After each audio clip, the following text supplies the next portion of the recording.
कशामुळे नैसर्गिक संसाधने म्हणतात?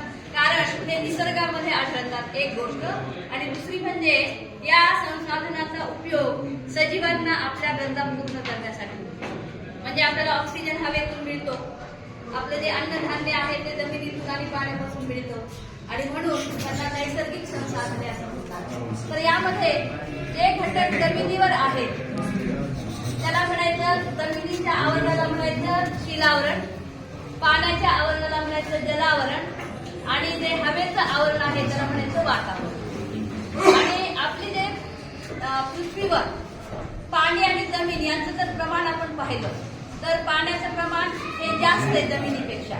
तर चित्रामध्ये दाखवलंय किती टक्के पाणी आपल्या पृथ्वीवर तुम्हाला सांगता येईल? पाण्याचं प्रमाण किती आहे? 71%. आणि जमिनीचं प्रमाण 29%.